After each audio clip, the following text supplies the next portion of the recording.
Hey y'all, it's time for some damn good content. I'm Shelby Clement, your host and business bestie. I'm a content creator, social media manager and coach, keynote speaker, wife, and a mama of two who ditched her 9-to-5 to build a thriving multi-six-figure business solely using social media. Just like you, I'm a working mom and a wife with limited time.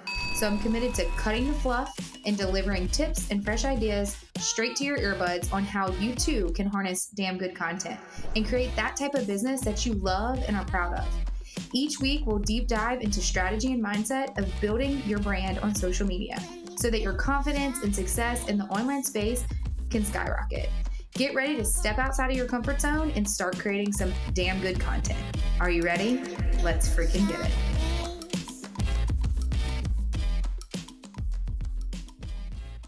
Hey guys, welcome back to Damn Good Content Podcast. I'm your host, Shelby Clement, and this week we have something special for you. It's a glimpse right on into Damn Good Marketing Live 2023. It is my interview with my dearest friend, Jera Bean. We talk about all things that you can start implementing into your business right now. So check out this episode and let me know what you think.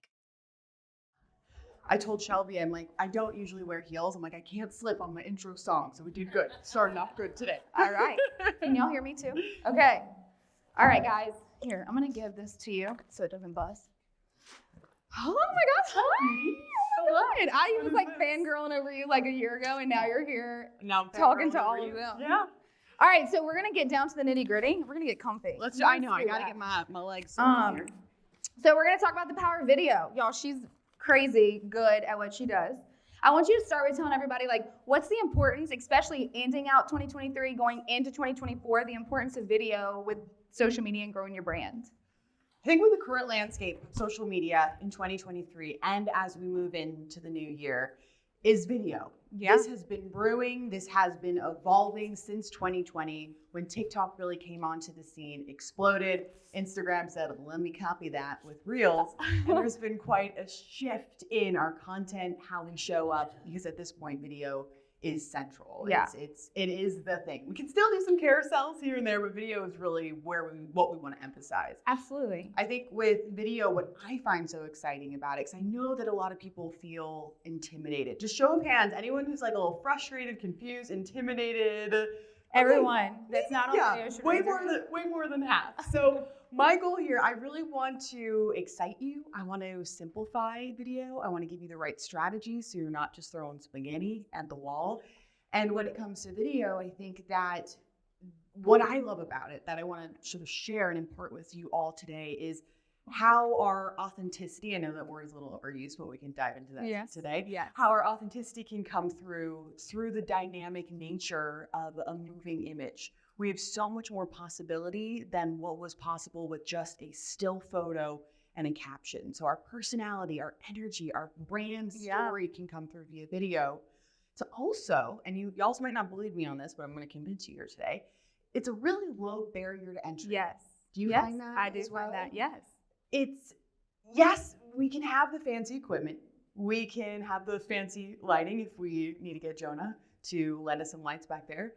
We can have the nice cameras, the equipment, all that, but you don't have to have that. You can have your phone.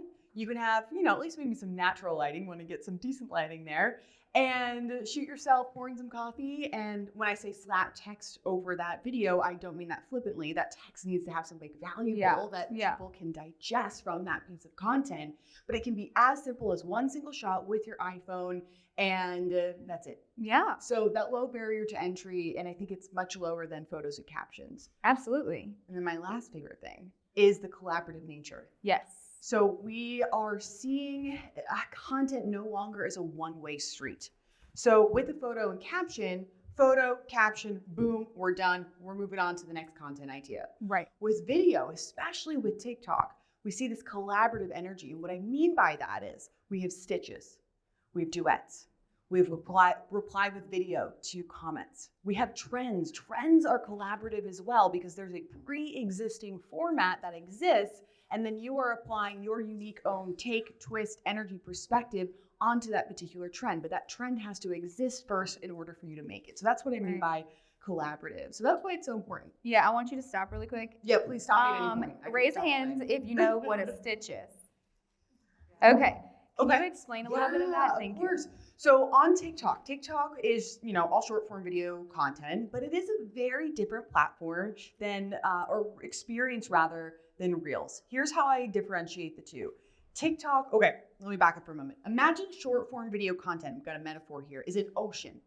At the very, very, very top, just like kind of shimmering, looking okay, looking fancy, are our Reels. It's like just scratching the surface. And then TikTok is like the depths below, like weird phosphorescent fish with teeth coming out of their eyes. And it's like, whoa, what the heck is going on over here? Which I kind of love. I say this in a very positive way. I love TikTok.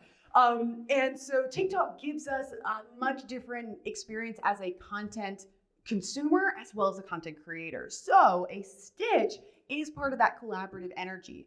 If someone posts a video, let's say Shelby posts a video and says, what should I be posting as business owner? I don't know. Yeah. She's asking a question.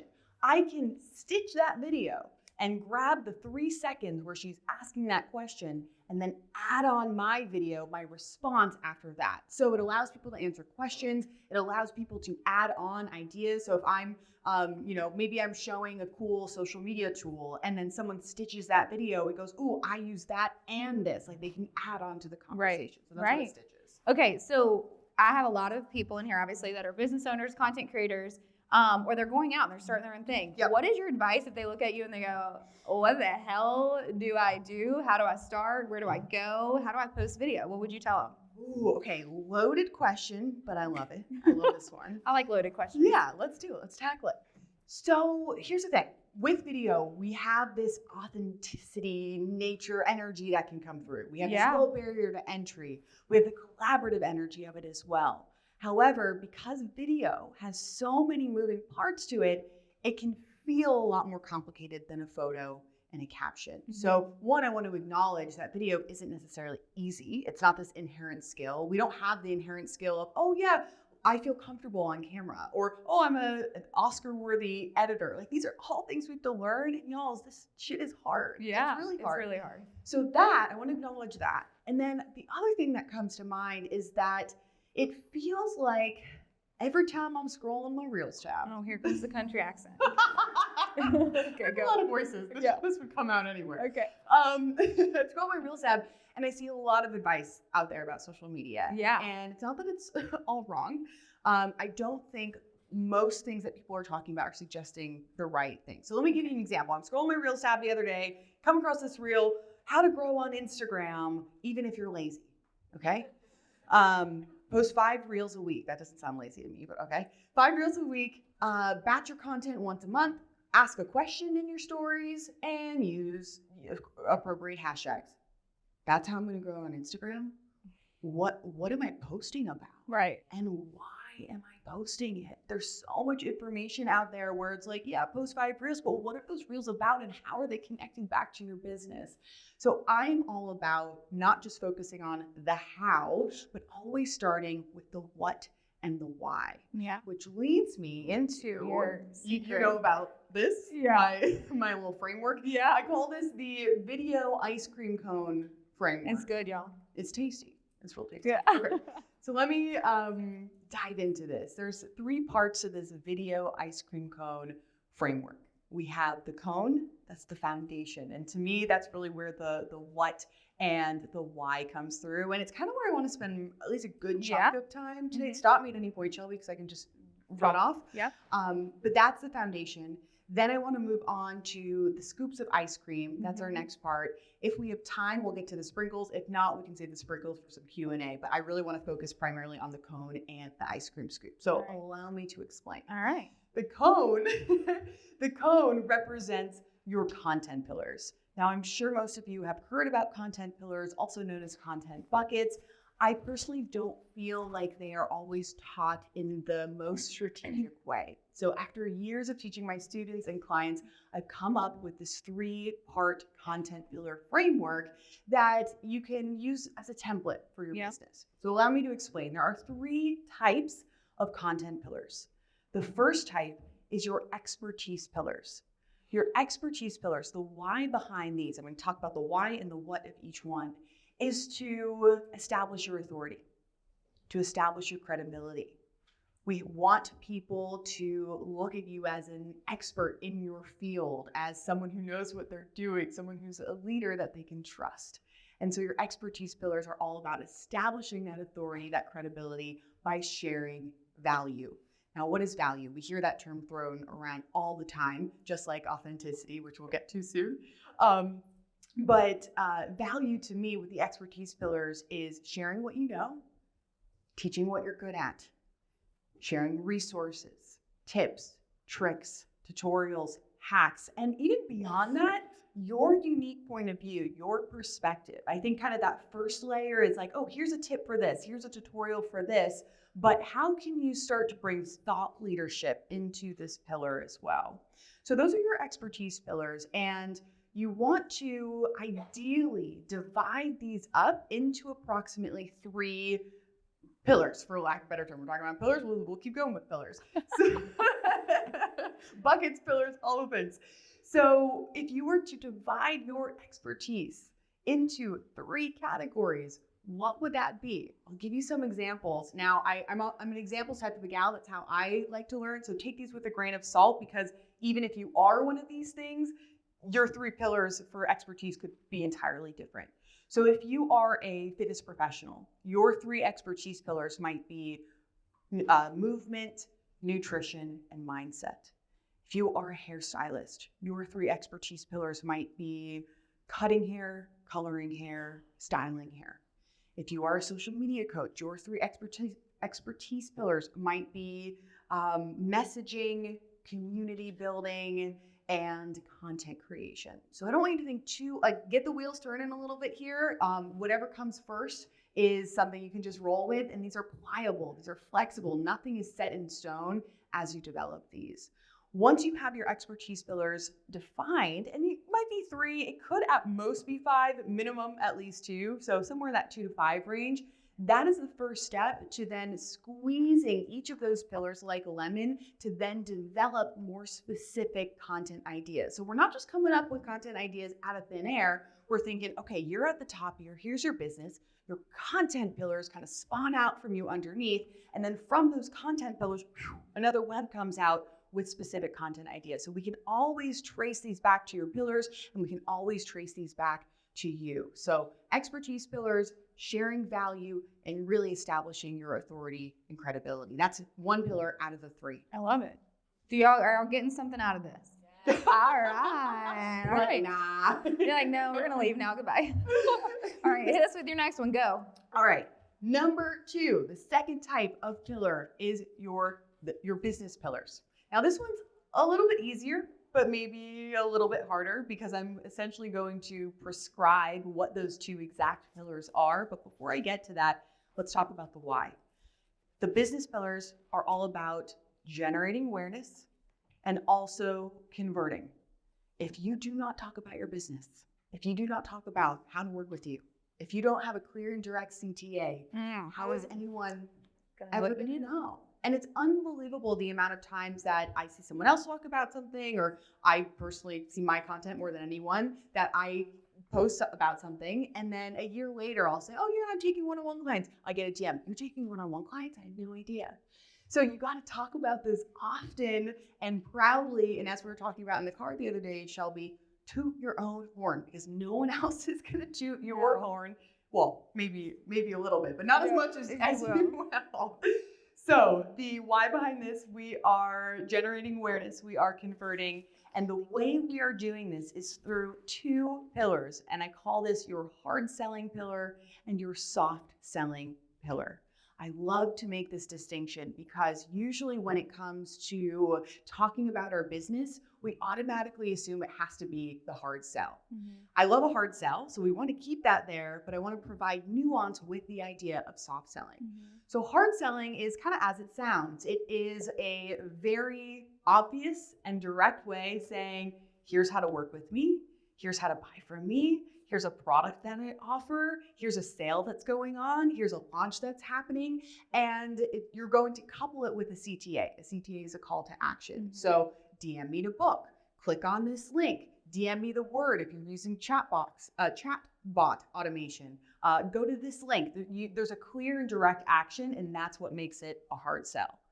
A soft sell, on the other hand, ooh, I love me a soft sell, is a much more subtle approach. Now, within the idea of soft selling, there's always a range. So we can have like a super, super, super soft sell and maybe like medium hard soft sell. So keep that in mind. Not everything is equal within this, in this pillar, but soft selling is great because since it's a more subtle approach, it's something you could do all the time.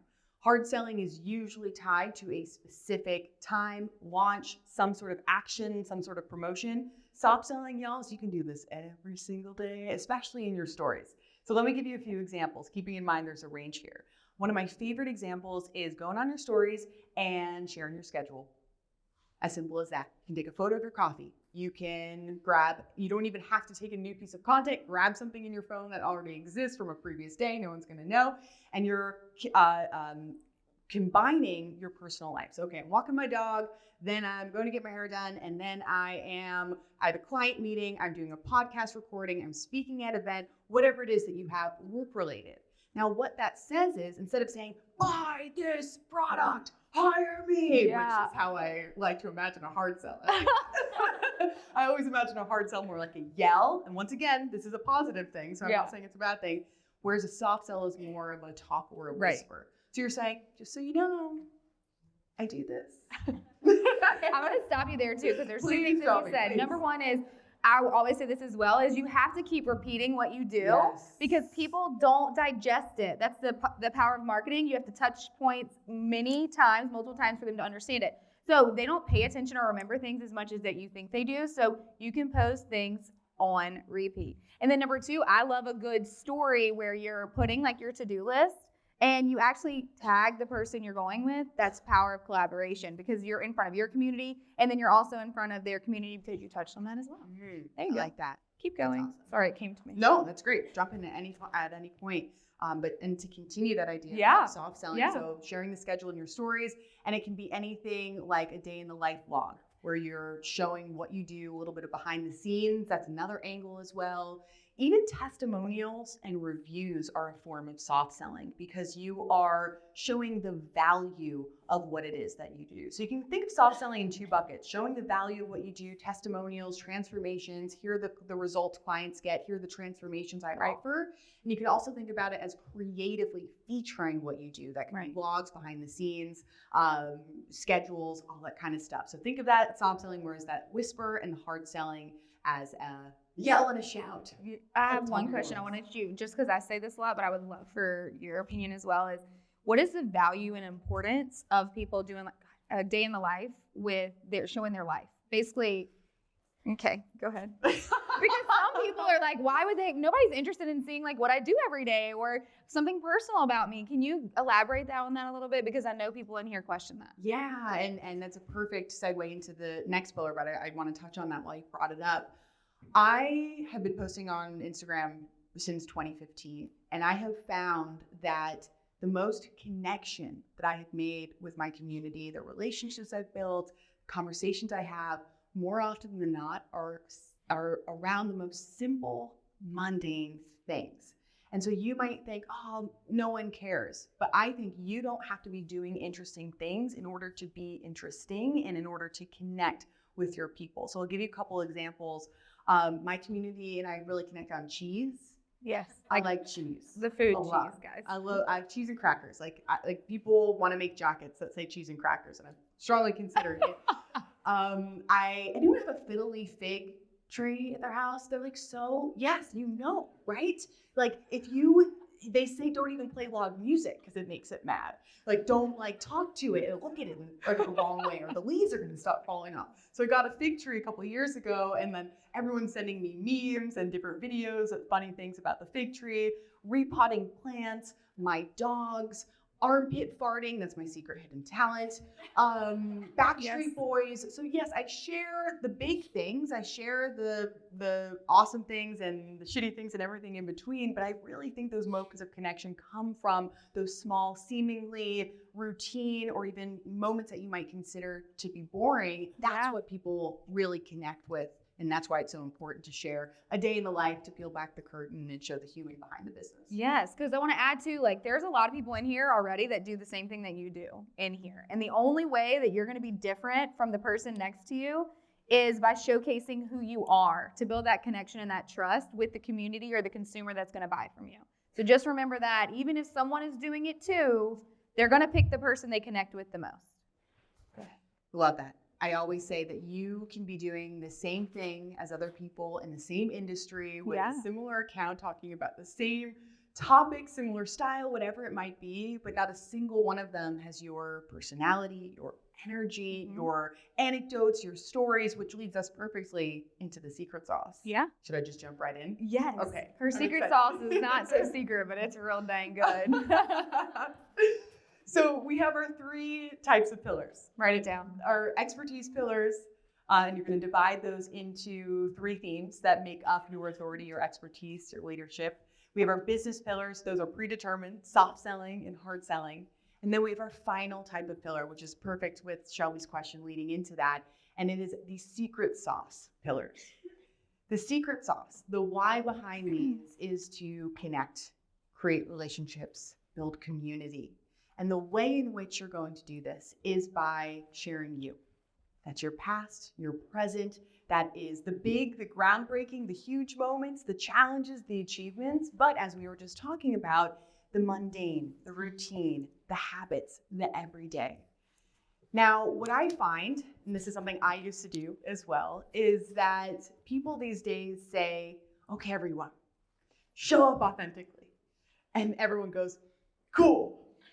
And then you go to your phone, you go to record, or you go to think of a post, and you're like, holy shit, like, how do I show up authentically? Like, that's similar to video editing and just appearing on camera. Being authentic online is not necessarily an inherent skill. Maybe for like 1% of people it is, but it's something that we have to practice. And figuring out how to translate the real life you here in 3D into the real you in the digital realm is not easy. So just saying to someone, show up authentically, the sentiment is great. I like the intention behind it, but we're not giving people the actual tools, the tangible action steps to bring that to life. So I've come up with a framework that I've taught for a few years now, the secret sauce framework. There are 4 quadrants within this to start to give you some guidance as well as choice. And I'll talk about that in a moment when it comes to showing up authentically. We have 4 quadrants. Foundational, secret sauce. That's number 1. We have personal, secret sauce. That's number 2. Professional, secret sauce. Lighthearted, secret sauce. And I'll talk about each one if you miss any of those. Foundational secret sauce is focusing more on the past. What has brought you to where you are today? What are the pivots, the moments, the challenges, the achievements, those key chapters in your life that have brought you to this moment right here, right now? That is foundational. If we start to shift gears to our next quadrant, we have personal secret sauce. And it's kind of a mirror to foundational in that it is focusing on the present moment, right here, right now. Who are you as a human? What are your hobbies? What do you like to do on the weekend? What are you experiencing? What are you feeling? What's your energy? And a lot of this sounds good, but personal doesn't necessarily have to be happy-go-lucky. It could be, what are you experiencing in the moment? Are you having a crappy year? I heard someone talking in the beginning saying she's having one of the worst years of her life. Yeah, me too. This 2023 has been tough, so that's part of my personal secret sauce. So it could be the fun, lighthearted, happy, but it could also be the down, not so great, the heavy as well. Then we have professional secret sauce, which as it sounds is related to you as a business, as an entrepreneur. What sets you apart as a business owner? What do you think about differently than other people in your niche? What are you bringing to your industry, to your role? How do you see things? How do you interact with clients? How do you approach what it is that you do? What makes you unique as a professional? Then lastly, my personal favorite, lighthearted secret sauce, and this is just as it sounds. It is the silly, the goofy, the wacky. You could even put the mundane as well, sort of the day-to-day secret sauce. And lighthearted, I will say it does tend to come through the easiest, usually in stories, or I think short-form video content with trends allows us to pull a little bit of lighthearted secret sauce that otherwise we might not have figured out how to do on our own. And this is very custom to you. So some of my lighthearted secret sauce is sharing my dogs, and I have voices for them. Sharing stupid dances that I do. I'm not a dancer. Or belting out like Broadway show tunes that I remember from like 8th grade chorus. I'm like, how are these songs still in my head? Or the armpit farting, all of that. These are lighthearted things that I share with my community. And oftentimes these are a real source of connection. So those are our 4 quadrants of secret sauce. Foundational, focusing on the past. Personal, focusing on the present. Professional, focusing on the business. Lighthearted, the silly, goofy, wacky, whatever you're kind of bringing that is more on that fun side. Now, what I love about the 4 quadrants of secret sauce is that 1, it gives you an action path forward of how to show up authentically. I'm not just saying show up authentically. I'm giving you these different pathways and guidance for how to share about yourself. In addition to those pathways and that guidance, it gives you choice. So often we think in order to show up authentically, I got to share every aspect of my life. And that's very confronting for a lot of us. We don't necessarily want to share all aspects of our life. We want to keep things private. And it might be because that's just our personal choice. Maybe it's because we have a job that we have to be a little bit more guarded for. And I just want everyone here to know and understand, in order to show up authentically, you do not have to share every single part of your life and who you are. You can choose, okay, I think for whatever reason, it makes the most sense to show up in that foundational and professional way, and maybe personal and lighthearted doesn't make sense for me right now. Right. Or maybe I'm going to think of it like a dial where I'm going to turn foundational up to a 9 or 10, but I'm going to try lighthearted up to like a 1 or a 2 and see how that feels. So there's guidance as well as giving you options for showing up authentically. Those are our 3 pillars: expertise, business, secret sauce. I love it. And also I want you to touch on this just to give it a little bit of advice, because a lot of people in here are very like pushed back when it gets to video because they're just nervous or imposter syndrome or kind of those things. Could you just I know it's for the moment, can you just touch on just like a little bit of like motivation to just jump and step into it? Because does it get easier? How do you feel since you've been doing it since 2015? What would be your piece of advice to people in here? I always come back to this idea of messy action. To me, messy action means taking a step forward, showing up, even if you don't have it all figured out, even if you consider yourself a beginner, even if your video isn't perfect, if you're mouthing the words to a trend and it's slightly not aligned, and you're Reels post your video and the text disappears, which is what happened to me yesterday. It drives me freaking cuckoo bananas.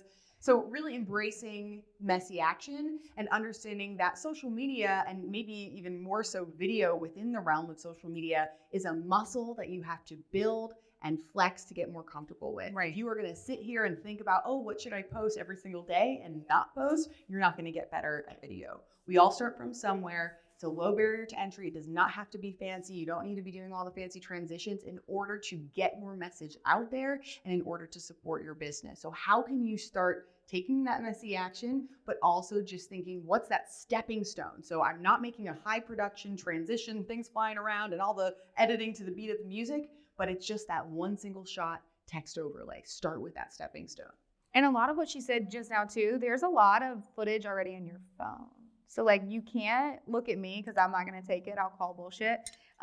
There's footage in your phone of B-roll or stuff that you can use, and a lot of the things that she's saying to utilize to get people to know you. If you don't feel comfortable talking directly to the camera, then don't right now. Let's start putting video of you. I made you put your phone up when you journal. Let's start using that. Start using small little steps to get you used to it. I'm going to tell you, she's probably super confident and doesn't get nervous anymore, but still me, I get nervous in front of camera, and I do this all the time. I've been doing it for 2.5 years, but we just do it anyway. It's realize how big are your goals and your dreams, and if you're just going to actually do it. And good point about talking to camera. To me, that's one of the most challenging things. Yes. We talk about formats, which coming up next. There's different ways to bring an idea to life. Talking to camera has to be the most confronting one for the majority of us. So do I want you to use your voice in your content? 100%. Can you take that stepping stone of adding voiceover in to the B-roll so that you're not having to talk to camera and freak out and have that be a huge challenge and then not post? That would be the stepping stone, adding in the voiceover so we still get your voice, but it's not as challenging as that really big step of talking to camera. All right, let's dive in then. Let's do it. Are you ready for the scoops? Yeah. Okay. I love Yeah. some ice cream. Me too.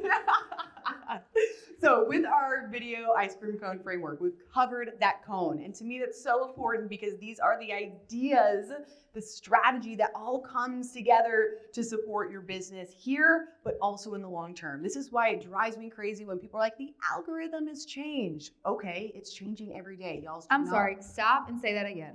And louder for the people in the back and the front to understand. Go ahead, say it again. So I just because Reel shows you what you do and what you want to see. So I get a lot of marketing, I get a lot of Instagram, and so every single day, and I see these videos and they go viral. Alert! The masses! The algorithm has changed. Thank you. And it's like, dude, it's changing every day. Like this is, I don't even know how it works, but it's. It's AI and technology, and so it's customizing what it shows you based on your preferences and what it thinks is going to keep people in the app long enough. So when people are like, "Oh, it's prioritizing saves over likes," like it's such BS, but it's so easy to pull people in with those kind of clickbaity titles. Yeah. And that's why it's also easy to pull people in with, okay, it has to be a 7-second video. You have to throw a trending sound.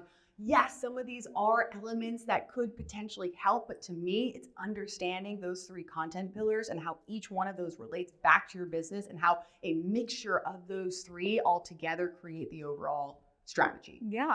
I just completely pivoted. No, let's go back. We're going to go back. We're going to pivot back. Okay, cool. So okay. Video ice cream cone, we got that foundation, so we're going to move on to the scoops. Now this step is not as meaty as the first one, so it's a little bit easier to digest. When we have a content idea, so we have a content pillar, and from that pillar, we have brainstormed a whole bunch of ideas. Now, that idea still needs to come to life. Mm-hmm. With video, we have a lot of options, and that can be really almost paralyzing sometimes. Okay, I have the idea, but then how do I make it? What do I do with this?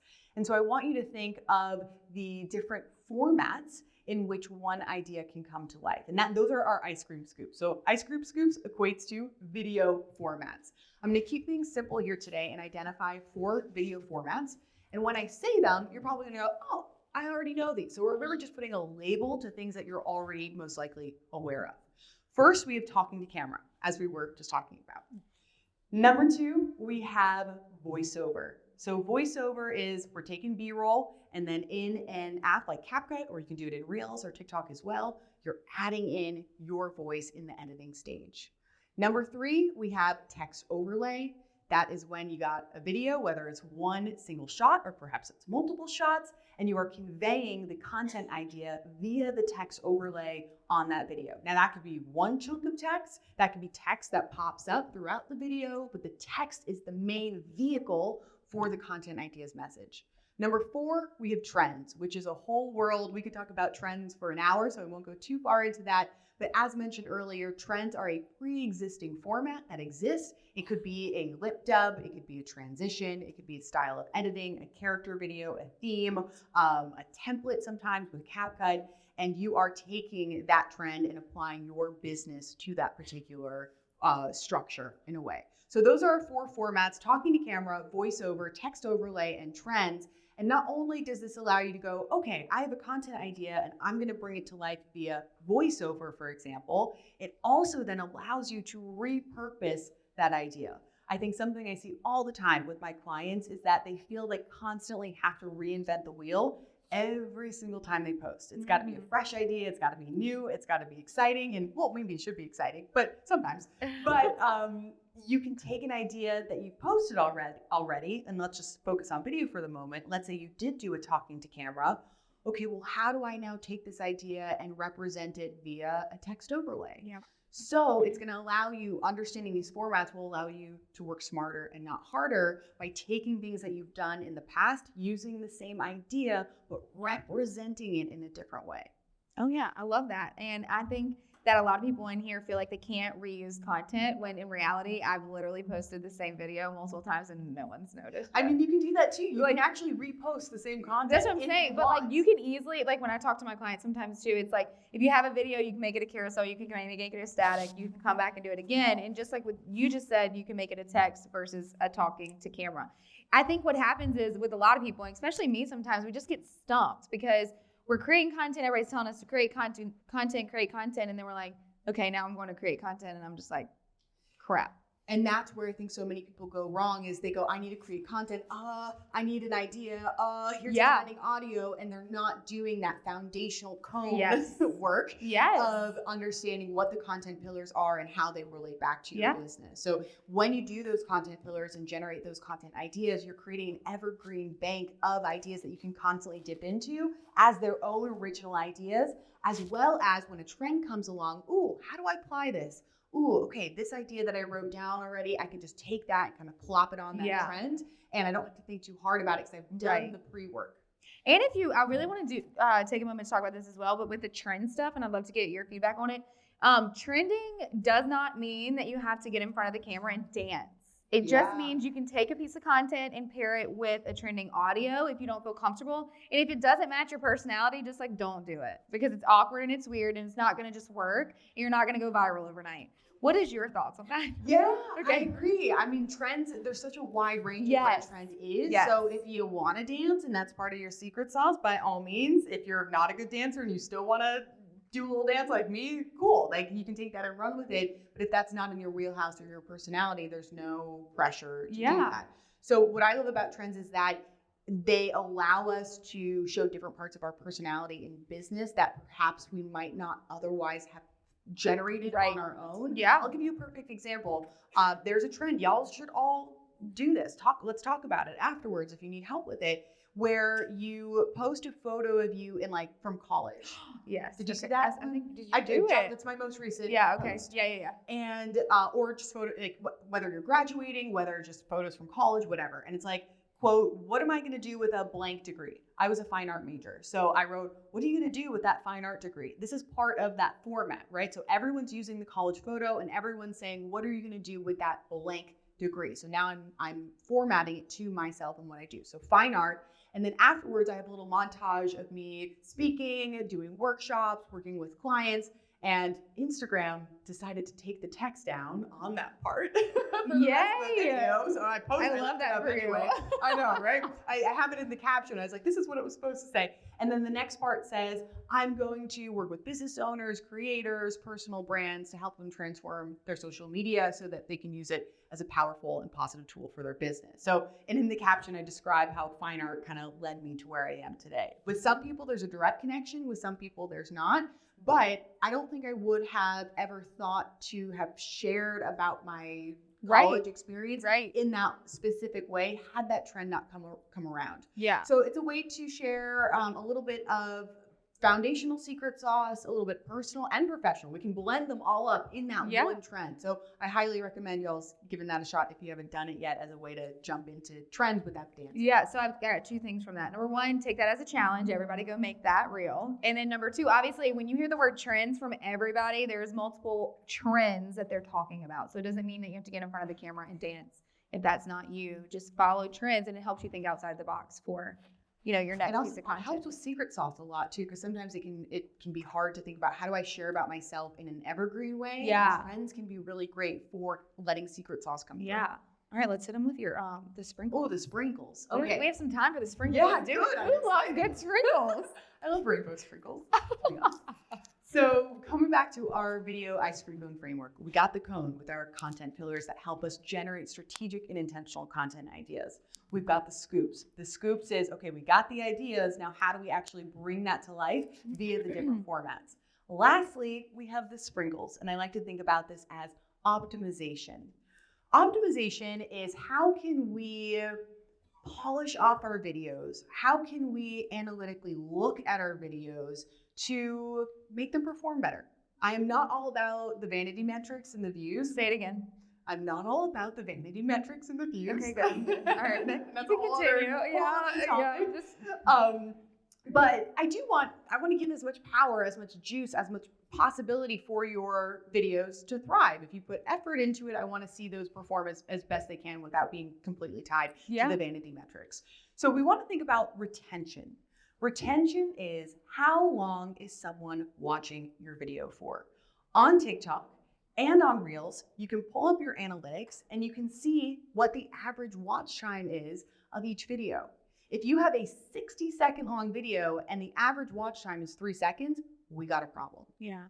This is why it's a little bit easier to retain people for a shorter video, because if you have a video that's 11 seconds, there's a higher chance you're retaining them for a good portion of that video compared to a longer one. However, if you have a longer video and you are retaining people for a good chunk of that 60-second video, let's say, the algorithm goes, ooh, this is a long video and this is keeping someone's attention. This is ranked higher than a video that's 10 seconds that holds someone's attention for 5 seconds. So I'm always thinking about retention. A couple ways to approach this in this sprinkle stage. First, I want to think about the hook. The hook has some nuance to it. Usually when I see people talking about the hook, it's just focused on the verbal aspect, which I do want to talk about, but there is a visual aspect to the hook as well. So the hook is, if we're talking about just the verbal aspect, if you are talking to camera or if you have voiceover, is the first 3 seconds of whatever it is that you're saying. I like to think about this in 2 steps, a beginner step and then a more intermediate step. Beginner step is a process of just elimination. So what I mean by that is, if you have the millennial pause, does anyone not know what the millennial pause is? A few people? Okay, so let's say I'm pressing record on a video. Okay, record.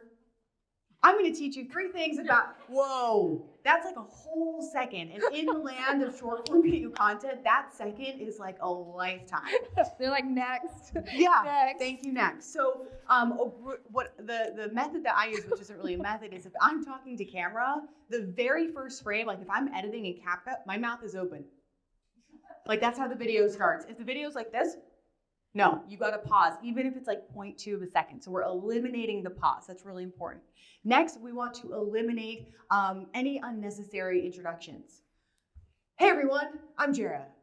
Oh, I'm going to teach you about social media. Okay, well, they don't care that I'm Jera. They don't care that I'm saying hello. They don't care that I'm saying good morning or how's it going on this Sunday. So any unnecessary introductions where you're just saying, hey, how's it going? What's up? Eliminate that. And then we want to eliminate filler words. And this one's one of the hardest. I've become much more aware of this, but it's something I still do. Scroll through your Reels tab, scroll through TikTok, and see how many times someone starts with, okay, so, all right, guys, it's this bridge that we all use as a comfort, and there's nothing wrong with it. I do it all the time, especially on stories, but just if you say it, edit it out. Yes. All you got to do is splice it, press delete, knock it out of there. So in this beginner phase of our hook, we are eliminating the millennial pause, unnecessary introductions, as well as those filler words. Yeah. We can also think about the hook in a visual sense. So what is happening on the screen? If I am filming myself, let me close this so I don't knock any water out. This is my phone. And I start talking to camera like this. Okay, the camera's still. But what if I'm setting it down on something as I'm talking? There's some movement to the camera there. Or what if I swing it, I've got to be careful here, swing it around so there's actual motion to the video? What if there are 3 shots coupled with that 1 sentence of voiceover? So instead of, here's my day today, and it's 1 slow pan of the room, here's my day today. Here's my pan of the room, day, coffee, come along with me, a selfie shot. Yeah. So how are you kind of editing multiple shots to capture someone's attention? That's the visual hook, and that's the verbal hook. Last thing that I think will probably in the 2 minutes we have left, I want to share all the things. It'll be most beneficial is text. Woo! Text has a lot of power with your videos, and I want you to put it in 3 locations, more often than not. I want a title at the beginning of your video. Right away, this should be descriptive. It should be essentially another hook to pull people in so that right away when they land on their video, they can read your video, they can read that recipe for this, day in the life, social media edition, whatever it is. Yeah. Use that text title. Then if you have a type of video where you are marking certain steps, it's a tutorial, there are different products that people need to know, use text headings throughout And that really grounds people throughout the video. And then lastly, closed captioning as well when possible. If you're talking to camera or you are using voiceover, it is helpful for people who are listening without sound. It's helpful for people who are hard of hearing or deaf. And it's just another way to kind of grab people in and make sure that everyone can access and understand and take in your content. So using text strategically, it seems kind of, oh, text? No, it's a huge part. I'm like blown away. I even know you. I'm like, oh my God, hey girl, like that was good. If y'all didn't get anything from that, y'all are crazy. All right, guys, thank you all so much for tuning in to another episode of the Damn Good Content Podcast. I'm super excited that you were able to listen to this, learn from it, and go implement this stuff into your business right away. This event this year was absolutely everything I could have imagined and so much more, but no worries if you weren't there. We have our waitlist out for 2024. Go ahead, click the link in the show notes, get onto that waitlist because the details will be heading to your inbox very soon. And I promise you for 2024, you do not want to miss out on this. So check it out, click it, add your email. I hope to see you there.